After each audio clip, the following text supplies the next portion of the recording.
All right. I want to start by putting ourselves in the shoes of a. What is it with what is it with tonight?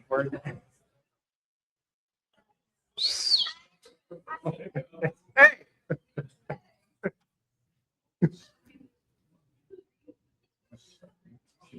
We're chatty tonight. We're very chatty tonight.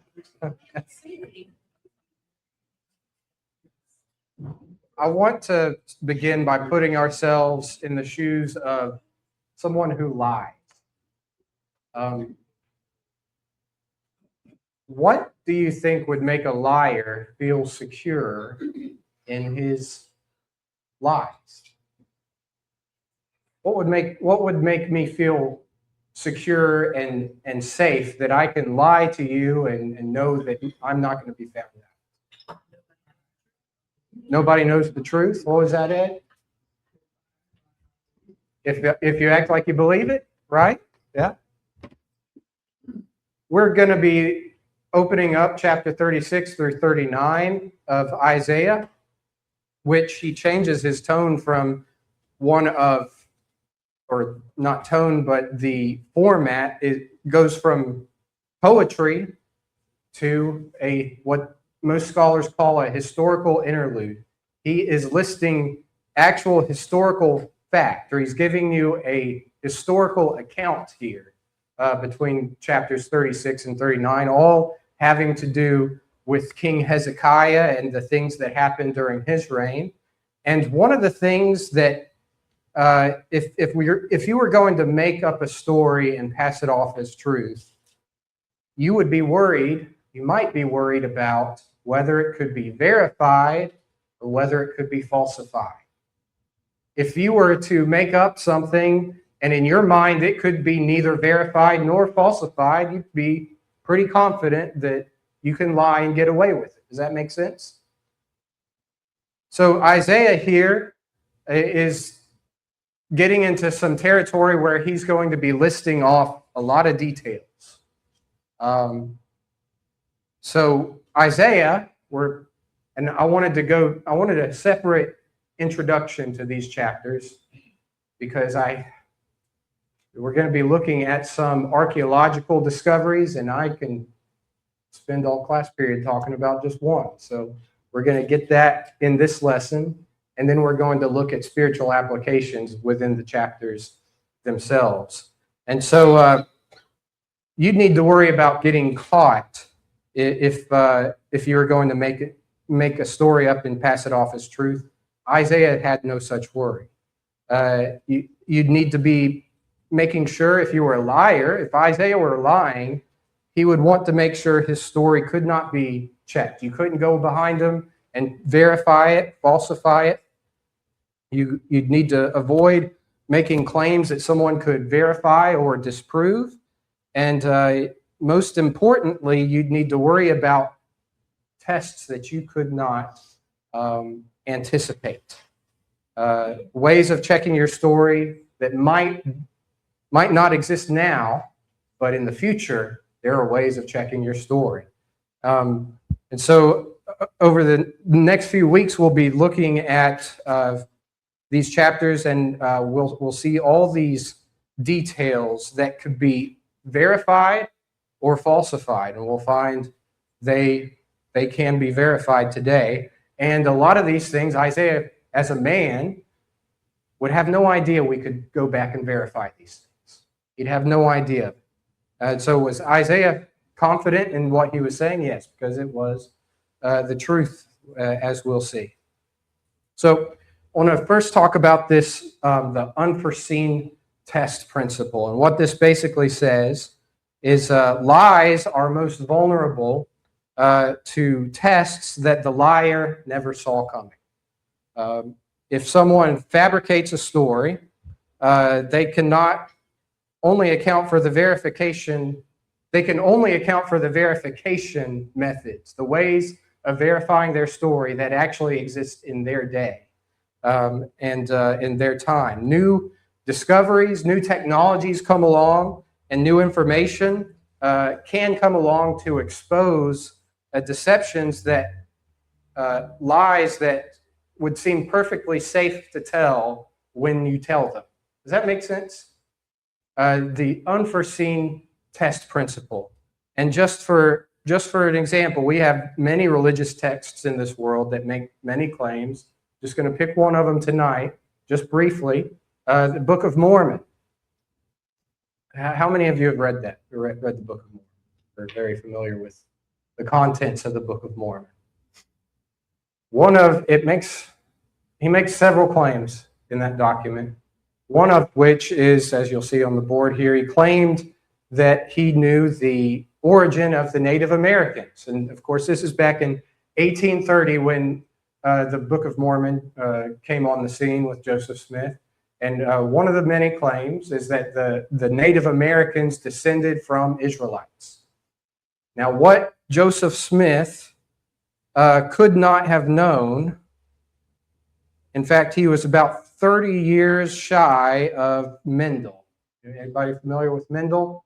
The father of genetics is what he's referred to as, and he had those pea plants that he was working with and figured out that he could breed certain pea plants with others, and he can get the traits he wanted in the offspring of those pea plants. And so that was about 30 years after Joseph Smith. So he couldn't have known about that. He wouldn't have known anything about DNA, wouldn't have known about genetics as a science, wouldn't know anything about molecular biology, would know nothing about tracing ancestry through genetic markers. He wouldn't know any of that. That would be an unforeseen test. So I guess he probably felt very safe making the claim that the Native Americans descended from the Israelites. Well, DNA analysis, which honestly is very new technology. So Frederick Mendel figured out the genetics thing, and then it wasn't until, the 90s that they could actually do anything with the information, that they could map DNA sequences and things. So this is very, very new technology. It changed how forensics are carried out in crimes and things like that. And so he could not have known, what Joseph Smith could not have known, was that DNA preserves molecular signatures of ancestry for thousands of years. So you could trace those things back. He could not have known that we would be looking into genetics, and that a DNA analysis of Native Americans carry certain what they call haplogroups, and those haplogroups match up with East Asian origins, and very different from Middle Eastern origins. They have, not that it means anything to me or you, but haplogroups A, B, C, D, and X are East Asian origins, and then J, T, E, and G are completely different. They're not present in Native Americans, and those correspond with Middle Eastern haplogroups. So, long story short, Joseph Smith thought he could lie and get away with it, and honestly, he's still getting away with it. People still believe this stuff, but he did not see this test coming. Does that make sense? We can verify, in fact, falsify that today. And there are many other things we could get into with the Book of Mormon. The Book of Abraham, by the way, Book of Abraham was back in the 1830s. A guy was going around selling Egyptian artifacts, mummies and things. Joseph Smith bought it for he bought 2 mummies and a bunch of papyri, and with Egyptian hieroglyphics on it. Legitimate Egyptian hieroglyphics that were brought over from Egypt, and he bought 2 mummies and all of these papyri for like $2,000, something like that, which is a pretty good deal today, I think. But he then proceeded to translate it, or say he translated it, and say it was accounts that Abraham himself wrote about his time in Egypt. Well, guess what? He didn't foresee that Rosetta Stone would be found. Actually, it was found about 10 years prior. Egyptology was in its earliest stages, and guess what? Those things did not say a thing about Abraham. They were, in fact, Egyptian burial funeral pages that they buried with kings and the wives of kings and stuff. Anyways, just another example of the unforeseen test that he did not see coming. He could not have known that his claims could be verified or falsified. And I say all that to say this. We have details within Isaiah, chapters 36 through 39, that can be verified today, that Isaiah had no idea that we would have the ability to go back and verify these things. And he gets it spot on. He gets these details correct. The scripture here, Numbers 23:19, we'll see this a little bit later as well. God is not a man that he should lie, neither the son of man that he should repent. That's Numbers 23:19. The truth has nothing to fear in being examined. And Isaiah knew he had the truth. He knew it came from God, and he had no fear in communicating these things. And it adds to our faith just to examine these things, I think, to see that these claims can be verified. So Joseph Smith, he tells a story. He thought it was safe from being disproven in 1830 until science developed things, and we can go back and falsify those things. Truth does not fear unforeseen tests, but lies do. Any comments or questions? All the prophets or doomsday people from the 1800s. Mm-hmm. Which one came? They been so many to sell everything, give away, all these predictions. Where to go? Jonestown? Are you talking about Jonestown? No, not okay. Yeah. But this was in the 1800s. Oh, okay. Everybody, well, many of them fell. Mm-hmm. And then, of course, they gave away everything they have. Well, let's keep this in mind, this unforeseen test principle. So Isaiah's would be vulnerable claims. These are things that could have been falsified if they were in fact false. You have specific people mentioned in these chapters. Verse 1 of chapter 36 mentions Sennacherib. We have specific people mentioned. Sennacherib is one of them in chapter 36 and verse 1. Also in that same verse, Hezekiah himself, king of Judah.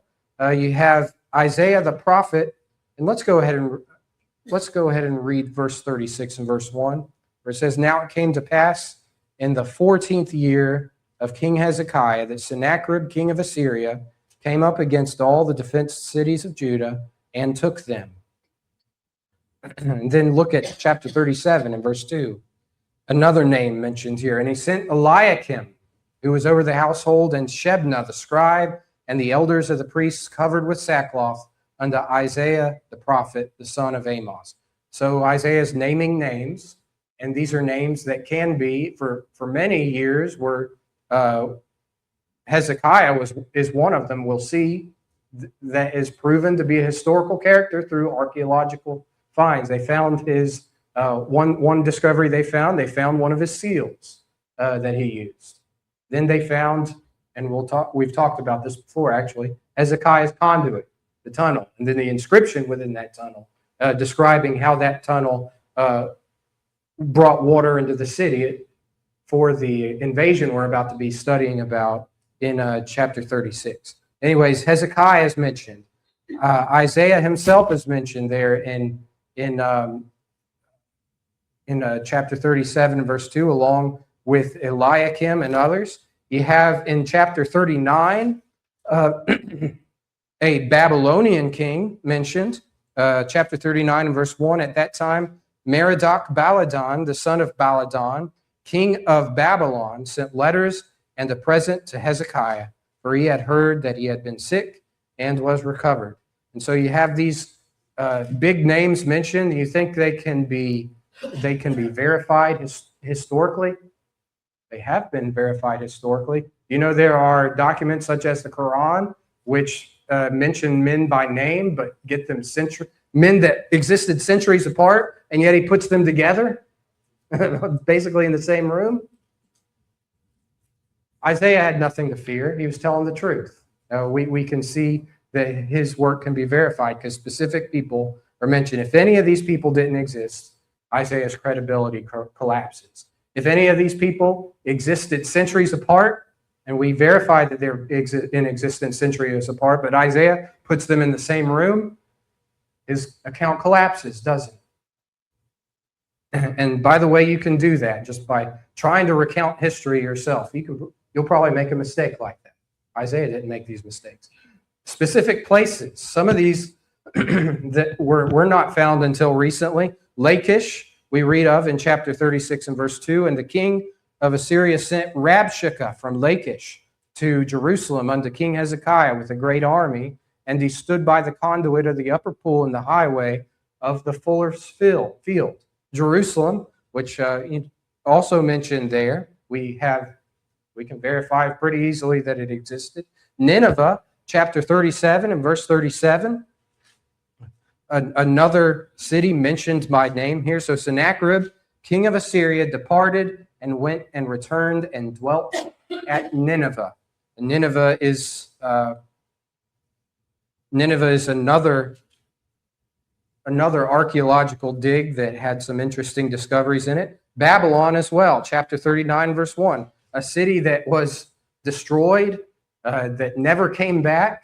Saddam Hussein tried to bring it back, rebuild it, was unsuccessful at it. But chapter 39, verse 1, at that time, Merodach Baladan, the son of Baladan, king of Babylon, sent letters. So if these places do not exist or don't match the descriptions, don't match the centuries in which it was written, 701 BC, we can throw out Isaiah's narrative, can't we? We have specific events being mentioned. Sennacherib's invasion, which we're about to dig into next Wednesday. In chapter 36 and verse 1, we also read in chapter 37 of 185,000 Assyrians destroyed. Another event would be Hezekiah's 15-year extension of his life, which we'll be looking at in chapter 38. The sundial, the miracle of the sundial, turned back 10 degrees in chapter 38 is another specific event that Isaiah points to. If none of these happened or can be disproven, we can throw Isaiah's narrative out, can't we? We have specific prophecies being given. Sennacherib's assassination, chapter 37, verse 38. It's pretty important that a prophecy come true, isn't it? Well, if we can verify that Sennacherib, in fact, was not assassinated, we can throw out Isaiah's narrative. Same with Babylon taking everything. A huge prediction for Isaiah in his time because this is 100 years prior. 100 years prior. But he predicts this with prophecy. Has nothing to fear. He knows it's God's message. The descendants as eunuchs also being predicted as they were carried away into Babylon. These things were predicted in prophecy by Isaiah, and we're several thousands of years removed right now. We can verify whether these things took place, can't we? And if any of them fail, what? We can throw out his narrative, can't we? So the unforeseen tests that Isaiah passed. Did these kings exist? Yes, Sennacherib existed. We have Taylor's Prism, which was put together in 691 BC. Wish I might have the date in my note, actually. I don't. But it was found centuries later. Taylor's Prism, also called Sennacherib's Prism, confirms the invasion that we read of in chapter 36, wherein Sennacherib says, Hezekiah, he had him shut up like a caged bird, shut up in Jerusalem. And then he says nothing else about the ordeal, which tells us something went wrong because he was very quick to brag about all the other places he sacked before Jerusalem. Doesn't say he did it to Jerusalem. Just said we had him shut up. Then you have Hezekiah's royal seal, as we just discussed. That was discovered. The tunnel exists to this day. It was discovered a while back. I can't remember dates right now, but it was discovered centuries later, millennia later, actually, and you can go visit if you were to get a plane ticket to Jerusalem. You can go visit it today. You can look at it. You can look at the inscription they found, which described that exactly when it happened and how they did it. Fascinating stuff, which we've discussed before. So archaeological test number 1, did these kings exist? Yes, we have proof of that. Archaeological test number 2, did these places exist? Lachish, a massive destruction layer from 701 BC. Remember that date? I just said it a few sentences ago. This is when Isaiah, his account was. So massive destruction layer, which they have dated to 701 BC. The Assyrian siege ramp is still visible in this dig. We have, if you could get a plane ticket to the British Museum, you'll see reliefs from Assyria that show the siege of Lachish. Lachish being one of the fortified cities of Judah that we are about to read of in chapter 36. Passes that test. The historical test, did these events happen? Those 185,000 Assyrians? Sennacherib's records, very silent about what happened after he had them shut up like a bird in a cage, and might confirm just a sudden nothing happening, or withdrawal from that siege. In fact, you can read the Roman historian Herodotus. You know how he explains Assyria being, what happened to him? Says there was a bubonic plague, something like that. The mice ate the bowstrings and things like that. So Herodotus knows something happened, but he didn't get it exactly right. I have a hard time believing that Sennacherib's army had Jerusalem surrounded and they had to turn around all of a sudden because of mice. But the verdict here, Isaiah passes tests that he never imagined would have existed. Archaeology itself is new. A lot of these cities, such as Lachish, other cities rather, I don't know that they did this with Lachish. When a city was destroyed, they just covered it up and built right on top of it, built another city. They didn't care about what was buried underneath it. And so archaeology itself is a very new thing. They call those things tells, by the way. When you go do a dig on a city, you'll hear of different archaeological digs called tell blank so and so. Well, that means it's a city that was built on top of a city, because they just didn't value those discoveries. Works out for us because we can go over there, dig it up, and guess what? There's Lachish. So truth does not fear unforeseen scrutiny. If I'm not lying, I'm going to feel okay with telling you what's actually happening right now, because I know if you have a way, you might not have a way of verifying it or falsifying it. If I'm telling you the truth, I don't care either way, because I know I'm telling the truth. Does that make sense, or am I just talking in circles? All right. So why does this matter?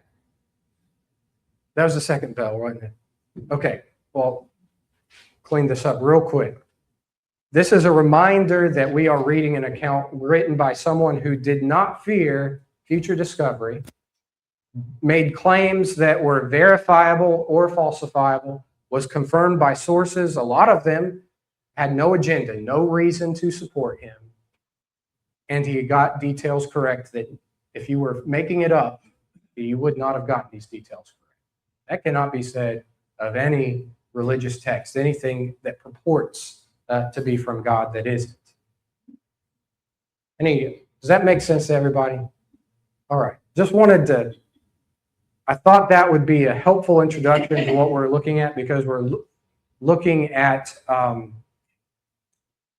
pretty powerful spiritual lessons coming up. And so we're going to see some cool historical facts, but also a powerful lesson concerning the life of Hezekiah which we say it over and over again, the Bible does not whitewash history.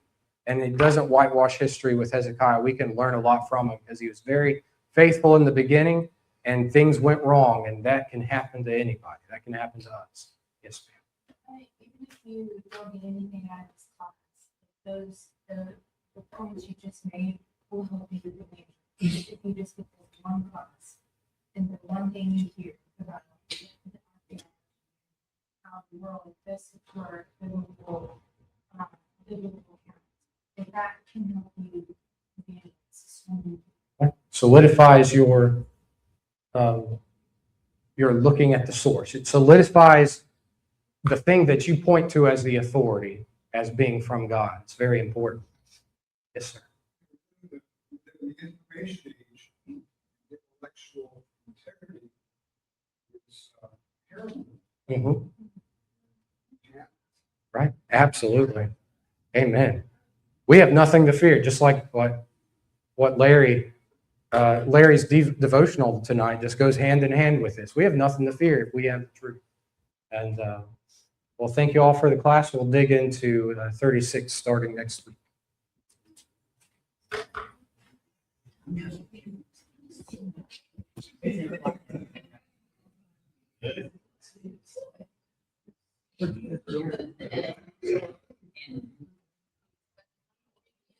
Yeah.